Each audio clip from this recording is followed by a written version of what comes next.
Last class में introduction देखे हो, उससे रिलेटेड एक दो सवाल भी किए हो। आज आगे बढ़ाओ, बहुत ज़्यादा उसमें दिमाग नहीं लगाना है, इसलिए कॉपी पे करा दे रहे हैं। ठीक है, मतलब है कि सिंपल है, अब केवल कॉन्सेप्ट आपका लगेगा। मिड पॉइंट थ्योरम अगर आपको याद है, क्या था मिड पॉइंट थ्योरम याद करो तो एक ट्रायंगल है, ये है ए, ये है बी, ये है सी। अगर मान लो ये और ये मिड पॉइंट हो, मान लो ये पी है ये क्यू है, ये दोनों मिड पॉइंट हो, तो ये वाली लाइन इस लाइन की क्या होगी, पैरेलल, और ये वाली लाइन इसका क्या होगा, हाफ हो जाएगा। यानी कि पी क्यू क्या हो जाएगा, पैरेलल हो जाएगा बी सी के, और पी क्यू क्या हो जाएगा, हाफ हो जाएगा बी सी के। अब हम आपको एक चीज़ बताते हैं, ध्यान से सुन लो। ठीक है, सबसे पहले ये देखो, समझना। 5 नंबर में ये डायग्राम आपको दिया हुआ है। डायग्राम आपके पास में है ए बी सी डी। यहाँ पे ये लाइन ऐसे पार किया गया है, तीनों देखो पैरेलल दिखाया गया है। इसको यहाँ से यहाँ मिलाया गया, यहाँ पे है Q, यहाँ पे है P, और यहाँ पे क्या है R।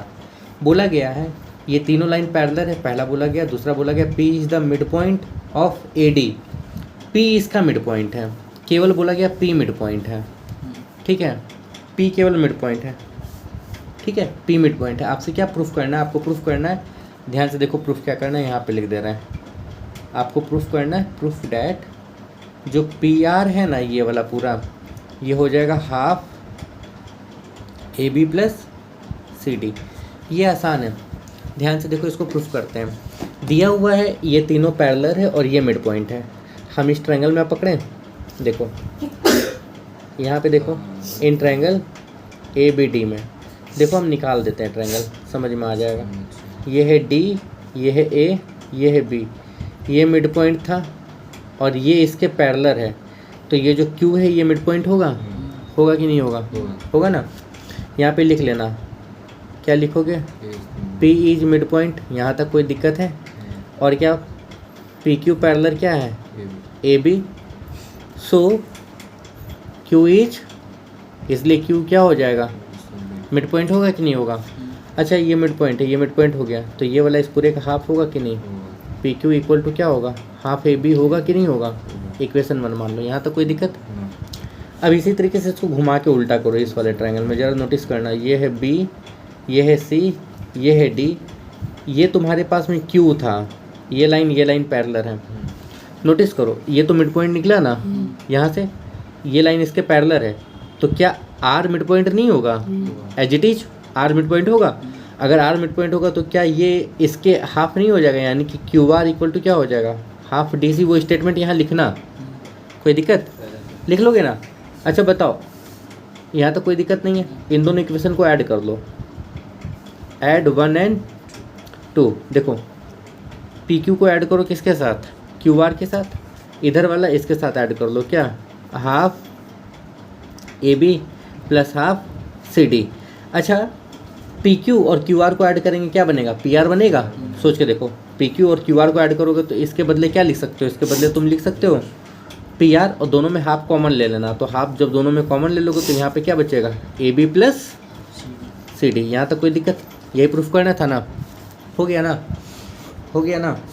अब एक बात सुनो, वो स्टेटमेंट तुम लोग लिखना, ये याद रखना कि ऐसा जब भी तुमको कोई डायग्राम दिया जाए, कैसा, ऐसा जब भी तुमको कोई डायग्राम दिया जाए, ऐसा, ये है ए, ये है बी, ये है सी, ये है डी, और ये इसके पैरेलल, ये इसके पैरेलल हो, और एक लाइन ऐसे कट करें, मतलब यहाँ आएगी, और कोई एक मिड पॉइंट हो, जैसे कि ये है पी, ये है क्यू। अगर ये मिड पॉइंट हो, देन ये मिड पॉइंट हो, तब क्या होगा, इस पूरे का वैल्यू याद रखोगे, पी क्यू का वैल्यू किसके बराबर होगा, हाफ कर देना, इन दोनों साइड के सम के बराबर होगा, A B plus D C. ये याद कर लेना, डायरेक्ट एग्जाम में क्वेश्चन आएगा। कैसे आएगा, देखो इस तरह का क्वेश्चन आएगा, ये वाला दिया हुआ, ध्यान से देखो, फिगर दिया हुआ है, ये इसके पैरेलल है, ठीक है, और बोला गया है एम एन मिड पॉइंट दिया गया है। यहाँ पे इस केस में बोला गया है ये इसके मिड पॉइंट है और ये दोनों पैरेलल है, तो ये तीनों पैरेलल हो जाएगा, सीधा बात है। और क्या रिलेशन होगा, ये पूरा जो है ना, इस पूरे का वैल्यू किसके बराबर होगा, इन दोनों के सम के हाफ के बराबर होगा। कोई दिक्कत, मतलब इसमें क्या निकलेगा, तुम सोच के देखो। इस वाले फिगर में ये जो फिगर यहाँ बन रहा है, यहाँ पे फिगर ऐसा बन रहा है, ये तुम्हारे पास में है ए, ये तुम्हारे पास में है बी, ये तुम्हारे पास में है डी, ये तुम्हारे पास में, ये दोनों पैरेलल हैं। बट इस बार बोला गया है ये वाला कि ये दोनों मिड पॉइंट है, ये m है और ये भी क्या है n, ये दोनों मिड पॉइंट है, यही रिलेशन तो बैठेगा ना, क्या बैठेगा mn इक्वल टू क्या हो जाएगा 1/2 AB प्लस क्या DC, ये रिलेशन। अब ध्यान से देखो, तुमको बारी बारी से सारा वैल्यू निकालना है। AB का वैल्यू दिया है, DC का दिया है, mn निकालो। AB DC दिया, mn निकालना है, यहाँ पे AB DC दिया, mn निकालना है। दूसरी बार में क्या है, AB निकालना, DC और mn दिया है, AB निकालना, DC और mn। इसी रिलेशन पे ये सारा वैल्यू रख के तीनों नहीं बन जाएगा? बनेगा कोई दिक्कत नहीं ना? दिक्कत नहीं ना? आगे बताते हैं, ये वाला बना लेना, इस पे ज़्यादा हम ये नहीं कर रहे हैं, ठीक है? आगे बताते हैं। अब सुनो 7 नंबर में, 7 नंबर देखो बहुत अच्छे से, इसमें बना लेना, हम यहाँ बता दे रहे हैं 7 नंबर में। 7 नंबर में क्या बोला गया the diagonal of the quadrilateral intersect at right angle. अच्छा एक बात बताओ, किसी क्वाड्रेट्रियल का अगर डायगोनल राइट एंगल पे इंटरसेक्ट करता है तो वो दो फिगर बनेगा, या तो स्क्वायर बनेगा या तो रोम्बस बनेगा। अभी याद रखो, यहाँ बोला गया कोई क्वाड्रेट्रियल है, ठीक है, इसका डायगोनल राइट एंगल पे इंटरसेक्ट कर रहा है, ये ए, ये बी, ये सी, ये डी। यहाँ पे बोला गया, क्या बोला गया यहाँ पे बोला गया डायगोनल इंटरसेक्ट एट 90, मतलब राइट एंगल पे, ठीक है। Prove that the figure obtained by joining the mid point of the adjacent side of the quadrilateral is the rectangle. Figure obtained इसका मतलब है इसका जो एडजेसेंट साइड है ना, इसका मिड पॉइंट, जैसे ये P है, ये Q है, ये R है और ये S है, जब इसको जोड़ेंगे तो ये रेक्टेंगल बनेगा। मतलब ये प्रूफ करना है, क्या प्रूफ करना है? Proof that PQRS is rectangle. बोलो यहाँ तक कोई दिक्कत? क्लियर हो? क्या चीज़? देखने से क्या मतलब? स्क्वायर भी तो रेक्टेंगल होता है ना, स्क्वायर रेक्टेंगल नहीं होता है? होता है। ये सब रेक्टिलिनियर फिगर में हम फिर से बताएंगे, अभी तक बताए ही नहीं है। ये पहले कभी किए होगे, नहीं किए हो तो कोई बात नहीं, चिल करो, टेंशन नहीं लो। बस याद रखना, कोई क्वाड्रेट्रियल जिसमें डायगोनल अगर 90 पे इंटरसेक्ट करता है, ठीक है, तो वो दो हो सकता है, या तो स्क्वायर हो जाएगा या तो रोम्बस। अब दोनों केस में ये सारा साइड बराबर होता है। अच्छा, कल की लास्ट क्लास में हम ये बताए थे ना कि एक रोम्बस, एक स्क्वायर रोम्बस हो सकता है, लेकिन रोम्बस स्क्वायर नहीं हो सकता। अभी ये समझो मोटा मोटा, तुमको प्रूफ करना है ये वाला 90, ये हो जाएगा, टेंशन नहीं लो। अब ज़रा ध्यान से देखना, हम बताते हैं। याद है एकदम क्वाड्रेट्रियल वाला एक क्वेश्चन ऐसे ही किए थे। मान लो इस आधे को अगर देखोगे, ध्यान से देखना, ये दोनों मिड पॉइंट है, तो ये पूरा इस पूरे के पैरेलल होगा, ये पूरा इस पूरे का हाफ होगा इस वाले ट्रायंगल में। अब इधर देखो, ये दोनों मिड पॉइंट है, ये पूरा इस पूरे के पैरेलल होगा, ये पूरा इस पूरे का हाफ होगा। इक्वेशन 1 और 2 से ये दोनों इक्वल एंड पैरेलल हो, भाई ये इसके पैरेलल है, ये इसके पैरेलल है, ये इसके पैरेलल इक्वल, ये इसके पैरेलल इक्वल, तो ये दोनों आपस में पैरेलल इक्वल नहीं हो जाएगा?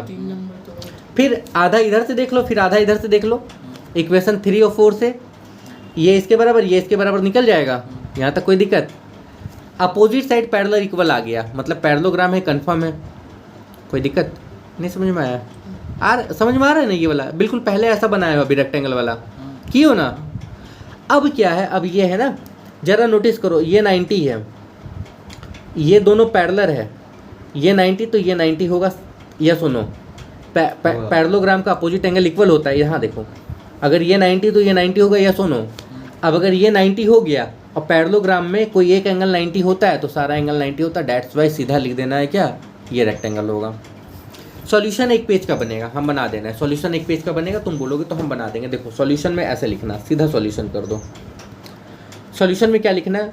डायगोनल इंटरसेक्ट एट 90, ये तो लिख ही लियो। अब क्या करो, इन ट्रायंगल BCD में लिखो RNQR mid point of DC and BC। So RQ parallel क्या होगा, BD, RQ इक्वल टू क्या होगा, हाफ BD, इक्वेशन 1। अब आ जाओ इस ट्रायंगल में, इन ट्रायंगल BDA में क्या हो जाएगा, PS या S and P R mid point, तो क्या होगा, SP parallel BD S P equal to क्या, हाफ बी डी, ये इक्वेशन 2 यहाँ पे दे देना, क्यों हो रहा है रीजन दे देना, क्या रीजन दोगे, ड्यू टू, हाँ mid point theorem, from equation 1 and 2, from 1 and 2, 1 and 2 से क्या होगा बताओ, 1 एंड 2 से यही होगा ना, ये दोनों पैरेलल और इक्वल हो जाएगा, यानी कि Q R parallel P S और Q R equal to P S. अब एक बात ध्यान से सुनना, कोई एक पेयर पैरेलल और इक्वल हो गया तो ये पूरा पैरेललोग्राम होगा, ये कंफर्म है। दूसरा तुम मत दिखाओ, दूसरा दिखाने की जरूरत नहीं है। किसी भी क्वाड्रेट्रियल में अगर एक पेयर पैरेलल और इक्वल है तो दूसरा भी पैरेलल और इक्वल होगा, यहाँ पे सीधा लिख दो, hence P Q R S is parallelogram, ये पैरेललोग्राम था, यहाँ तो कोई दिक्कत नहीं है। एंड ऐसे दिखाओगे, इसका नाम रख लो O, and angle A O D equal to 90, so angle S equal to 90, angle S को क्या कर दो 90 कर दो, क्यों, ड्यू टू पैरेललोग्राम, पैरेललोग्राम की वजह से, क्योंकि पैरेललोग्राम में अपोजिट एंगल इक्वल होता है, ठीक है। Now P Q R S is rectangle, अब ये कोई काटेगा नहीं। बाकी दूसरा काम ये कर सकते थे, दूसरा काम ये कर सकते थे कि जैसे तुमने इधर का एक ट्रायंगल दिखाया, अब इधर का एक ट्रायंगल दिखाओ, तो वो बड़ा हो जाता। तो स्मार्ट वर्क करेंगे ज्योमेट्री में, यहाँ तक कोई दिक्कत नहीं है।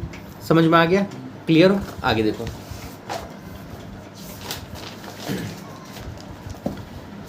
अब इसके बाद बोला गया है, देखो इसके बाद क्या बोला गया है, इसके बाद में 8 नंबर तुम लोग ट्राई करोगे, हम केवल हिंट देंगे। L and M are the midpoint of the side AB and CD respectively of the parallelogram ABCD। ये देखो ये 8 नंबर में पैरेललोग्राम है A B C D, मतलब ये इसके पैरेलल है और ये इसके पैरेलल है, यहाँ तो कोई दिक्कत। L M मिड पॉइंट है AB और DC का, ये है L और ये है M, यहाँ तो कोई दिक्कत, क्लियर हो। आपको बोला गया prove that segment DL and BM trisect diagonal AC। DL कहाँ है, DL ये और BM ट्राइसेक्ट डायगोनल AC, तीन इक्वल हिस्सा। मान लो कि ये पॉइंट आपके पास में P था, ये पॉइंट Q था, तो ये और ये बराबर है, और है बराबर, तुमको दिख नहीं रहा है, समझो। BM बोला गया था, हाँ BM बोला गया था, यहाँ BM बोला गया था, ये वाला ये नहीं है इक्वल। कैसे दिखाएं, कुछ मत लगाओ, इस ट्रायंगल को पकड़ो, नहीं सबसे पहले तो ये देखो, हम बताते हैं, ध्यान से सुनना। इस फिगर में देखना, ये मिड पॉइंट है, ये सुनो, है ना मिड पॉइंट, हमको बताना। अच्छा ये पूरा इस पूरे के बराबर है, कैसे, DC इक्वल टू AB है, क्यों है, पैरेललोग्राम का अपोजिट साइड, ठीक है ना, या सुनो, ठीक है। हमको एक बात बताओ, DC को लिख सकते थे 2DM, क्योंकि ये मिड पॉइंट है, ये जितना होगा ये भी उतना होगा, तो इस पूरे को इसका डबल लिख सकते थे। AB को देखो, ये दोनों बराबर है, तो AB को लिख सकते थे 2BL, नहीं कर सकते थे। अच्छा 2 कैंसिल, तो तुम देखो DM BL के बराबर नहीं होगा। अरे नहीं समझ में आ रहा, तुम ऐसे बताओ, ये पूरा इस पूरे के बराबर है, इसका ये मिड पॉइंट है, मतलब ये दोनों बराबर है, इसका ये मिड पॉइंट है, मतलब ये दोनों बराबर है, मतलब ये इसके बराबर, ये इसके बराबर, ये इसके बराबर, इसके बराबर, इसके, ऐसे समझ में आ गया। वो यहाँ अरेंज कर दिए। अब तुम एक बात बताओ, ये साइड और ये साइड पैरेलल है और ये दोनों लाइन बराबर है, इसका मतलब ये पूरा पैरेललोग्राम बना। यानी कि ऐसे भी दिखा देना, DM parallel BL, so DM BL is parallelogram. यहाँ तक कोई दिक्कत, बोलो कोई दिक्कत। अब हो गया, इस ट्रायंगल में आ जाओ, ये लाइन इसके पैरेलल है, ये मिड पॉइंट है, ये मिड पॉइंट होगा, या सुनो। अब इस ट्रायंगल में आ जाओ, ये लाइन इसके पैरेलल है और ये मिड पॉइंट है, तो ये मिड पॉइंट होगा, ये मिड पॉइंट है इस पूरे का, ये मिड पॉइंट है इस पूरे का, मतलब ये तीनों बराबर नहीं दिख रहा है। इसको अरेंज करने का काम तुम्हारा, हम नहीं करेंगे। कहाँ से समझ में नहीं आया, इक्वल कैसे हुआ, मतलब क्या होता है, ये पूरा इस पूरे के बराबर है, ये मिड पॉइंट है, ये मिड पॉइंट है, तो ये बराबर नहीं होगा। वो समझ में, उसके बाद वही समझा कि यहाँ स्टेटमेंट में लिख दियो। DC को तुम लिख लो 2DM, नहीं इस पैरेललोग्राम के बाद जब बोले ना कि ये ट्रायंगल, ये समझ में आ रहा है। अब इस ट्रायंगल में आ जाओ, देखो इस ट्रायंगल में आ जाओ। इस ट्रायंगल में तुमको क्या दिक्कत हो रहा है? मिड पॉइंट थ्योरम ही तो लगाए हो। देखो ये दोनों पैरेलल है, ये मिड पॉइंट दिया था ना, तो ये मिड पॉइंट नहीं होगा? होगा ना, क्यों? जब ये मिड पॉइंट होगा तो ये और ये बराबर होगा ना। उसी तरीके से अब इस पूरे में आ जाओ, ये दोनों पैरेलल, ये मिड पॉइंट, तो ये मिड पॉइंट होगा, तो ये दोनों बराबर होगा, मतलब ये इसके बराबर, ये इसके बराबर, तो ये तीनों आपस में बराबर नहीं हो गया? ट्राइसेक्टेड हो गया ना। या सुनो, समझ में आया? अब इसी चीज़ को तुमको अपने वर्ड्स में बनाना है। इसका हम सॉल्यूशन नहीं दे रहे हैं, हमने बता सब कुछ दिया, पर आपको अपने वर्ड्स में बनाना है। तो तुम बनाओ पहले 6 नंबर बनाओ, 7 तो हम बता दिए, 8 नंबर बनाओ, ये 3 बनाओ। मिड पॉइंट थ्योरम को बहुत आराम से करो, हड़बड़ी में नहीं करना, ये दिमाग में जाना चाहिए कि इसके बाद वाला दिमाग में नहीं जाएगा। 6 8 7 5 6। 5 तो हम बता दिए, ठीक है। हाँ, यहाँ तक कोई दिक्कत नहीं ना है? क्लियर हो? क्लियर हो ना? ठीक है, ये बनाओ। इसके बाद देखिए और कुछ आसान इसमें नहीं, ये बनाओ। अगर कोई दिक्कत हो तो पूछो, सारा कॉन्सेप्ट पे बेस्ड है। आपको जहाँ भी दिख रहा है ये फॉर्मेट याद रखोगे, ये दोनों पैरेलल, एक मिड पॉइंट तो ये मिड पॉइंट होगा, या ये दोनों मिड पॉइंट है तो ये इसके पैरेलल होगा, ये इसके क्या हो जाएगा? हाफ हो जाएगा। इसी फॉर्मेट पे है। चलो इसको चालू करो। इक्वल और पैरेलल होता है तो पैरेललोग्राम होता है। अपोजिट साइड इक्वल और पैरेलल हो गया तो पैरेललोग्राम हो गया। एक पैरेललोग्राम रेक्टेंगल तब बनेगा जब उसका डायगोनल क्या होगा? इक्वल होगा। हम इसी को यहीं पे छोड़ के एक आपको हम सारा कॉन्सेप्ट क्वाड्रेट्रियल का बता देंगे, तब फिर आगे बढ़ाएंगे ताकि ये सारा चीज़ क्लियर हो जाए। वो आजीवन दिमाग में रखना है हमेशा। वही हाल है, देखो रेक्टेंगल एक पैरेललोग्राम है, याद रखोगे।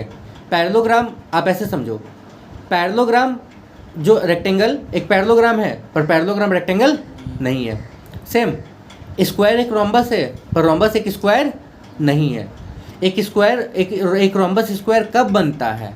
एक पैरेललोग्राम रेक्टेंगल कब बनता है? पैरेललोग्राम का भी तो अपोजिट साइड पैरेलल इक्वल होता है, रेक्टेंगल का भी अपोजिट साइड क्या होता है? पैरेलल इक्वल होता है कि नहीं? स्क्वायर में भी ऑल साइड इक्वल होता है, रोम्बस में भी ऑल साइड इक्वल होता है। तो क्या डिफरेंस है दोनों में? क्या अलग करता है? केवल इतना अलग करता है, डायगोनल। वही यहाँ भी पैरेललोग्राम में डायगोनल इक्वल नहीं होता है। अगर इक्वल हो जाए तो उसको हम उसका नाम पैरेललोग्राम नहीं बोलते हैं, तब क्या बोलते हैं? रेक्टेंगल बोलते हैं। रोम्बस में डायगोनल इक्वल नहीं होता है, बट अगर डायगोनल इक्वल हो जाए तो उसको क्या बोलते हैं? स्क्वायर। तो वही रोम्बस स्क्वायर बना, इसका मतलब ये नहीं कि वो स्क्वायर रोम्बस नहीं है, उसको रोम्बस भी बोल सकते हो, बट उससे अच्छा नाम क्या हो गया? स्क्वायर हो गया। इसको करो, इसके बाद पहले वही करोगे फिर आगे बढ़ोगे। क्लियर?